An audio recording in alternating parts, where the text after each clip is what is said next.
ये यज्ञ चंदन यात्रा उत्सव उपलक्षे ये यज्ञ आयोजन करा समस्त युवपीढ़ी को नहीं आमे गोटे प्रयास स्वतंत्र प्रयास करिछु यज्ञर तेणु 4 वर्ष है बहु आडंबर यज्ञ कार्यक्रम चली प्रभुंकर चंदन पटुआरी चाप ता सहित अनेक सांस्कृतिक कार्यक्रम चंदन यज्ञ पूर्णांग करा 3 दिन यज्ञ प्रथम दिन कलश यात्रा करा समस्त माँ मानक नहीं द्वितीय दिन में अग्निस्थापन करा प्रभुंकर चंद्रशेखर हवन कार्यक्रम करा तृतीय दिन में चंडी हवन करा आज चतुर्थ दिन में यज्ञ भगवत वासुदेव को हवन करा यज्ञ पूर्णाहुति करा श्रीक्षेत्र चंदन और एठिकार चंदन भितर अनेक फरक प्रभु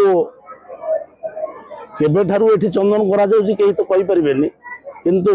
ये चंदन यात्रा श्रीक्षेत्र भौरी यात्रा करा चंदन एठी किंतु अक्षय तृतीया पूर्णिमा पर्यंत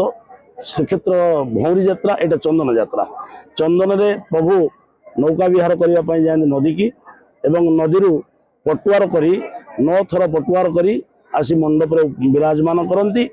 पूर्णमी दिन यार पूर्णाहुति करा ये तो बहुत पुराना अनुष्ठान तेणु आम तो ता विषय किसी कहीपरूनी जहाँ आम देखीचु विभिन्न प्रकार अनुष्ठान हुए यज्ञ हुए यात्रा हुए 7 राति यात्रा 5 राति यात्रा 3 राति यात्रा एमती होता आगु से सब बंद बंद होगा यज्ञ भी होता यज्ञ बंद होगा आम युवगोष्ठी सब बाहरी ये यज्ञ 4 वर्ष है आयोजन कर मते मुख्यकर्ता भावे आसीपार नी कि मत राति 10:30 11टा बेले मत फोन कर कहले ना तुम्हें खाली भोर आसी पहुँच 6टा बेल सुधा मुख्यकर्ता हम तेणु से वर्ष 4 वर्ष है चली मोर प्रभु विषय कौन कहे प्रभु विषय मुझे कौन कहीपरि आमर एठी जाकर जी अच्छी ये अलौकिक प्रतिभा अच्छी सेटा आम कहीपर आमर अंचल भितर विशेषकर लुगा चित्रकूट डेल्टा जिते चंदन यात्रा दीर्घ 50 वर्ष ऊर्ध्व देखी आसते पारी जर हुए एटी समस्ते जड़ा तेल और ठाकुर को आसी अर्पण कले आपे आपे रोग भल हो जाए तेणु से दिन जानी ये चंदन यात्रा महोत्सव कार्यक्रम बर्तमान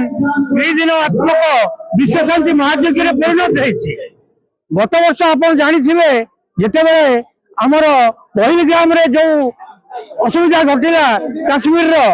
पाकिस्तान सहित जो युद्ध हबार यही जो दिन प्रथम आहुति प्रदान करागला से दिन ही ये युद्ध बंद करागला बंद है तापर आम शांति चाहलु एवं एवं विश्व शांति देखु ये समग्र पृथ्वी जिते सबुआड़े युद्धर विभीषिका होते आलोकपात करूनी बंद होगा बसी तेणु विश्व शांति ये यज्ञ आयोजन प्रकृत में प्रभु चंद्रशेखर पीछे ये जो यज्ञ आयोजन करा द्वारा निश्चित भाव में पृथ्वी में शांति आसे ये पृथ्वी में शांति ये यज्ञ समग्र विश्व शांति ये यज्ञ। ओम महादेव महात्मान महाजोगी महेश्वर महापाप हरम शंभु मकराय नमो नमः। प्रभु श्री गंगेश्वराय नमः, श्री चंद्रशेखराय नमः, श्री गोपीनाथाय नमः। प्रभुंकर दिव्य विश्व शांति महायज्ञ बहुत पुरातन समय रे निरंजन दास निरंजन जेना एमती बहुत वरेण्य व्यक्ति माने यज्ञ आयोजन करुथिले। तो यज्ञ हेबा समय रे प्रभुंकर बहुत अलौकिक घटना मध्य हेउथुला। तो परे परे युव गोष्ठी माने यही यज्ञ को हाथ को नहीं सुचारू रूप से बहुत विराट स्वरूप यज्ञ आयोजन करिसेंती। तेणु प्रभु चंद्रशेखरंकर एवं गंगेश्वरंकर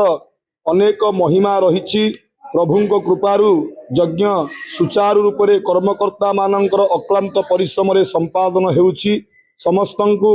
एतिकी विनम्र निवेदन करी प्रभुंक चरण रे निजको समर्पण करि दियंतु। जो कलीर कराल छाया ये कलीर कलाल छायारू निस्तार पाइबा निमंते प्रभुंक चरण रे निजको समर्पण करि दियंतु समस्तंकर मंगल कामना करी यज्ञ नारायणक निकट रे एतिकी प्रार्थना करंतु पृथ्वी शस्य श्यामला हेउ समस्तंकर शरीर आरोग्य रहु समस्तंकर सकल मनोवांछा परिपूर्ण हो एतिकी कहिबी प्रभु यज्ञ नारायण समस्तंको कृपा प्रदान करम। आपण केते वर्ष लागि अनुष्ठान सहित जडित अछि? ए अनुष्ठान सहित 4 वर्ष होला आम जड़ित अच्छु। ए अनुष्ठान बहुत संख्यार कर्मकर्ता माने अछंती बहुत अक्रांत परिश्रम रे यज्ञ रे बहुत किछि कार्य अनुष्ठित होउची जेपरिकी माँ कालिका मंगलांकर ज्योति स्वरूपा माँ कालिका ग्राम रे प्रदक्षिण करुछंती एवं यज्ञ नारायण निकट रे अनेक घृत आसी यज्ञ नारायणकर आहुति प्रदान करा जाउछि।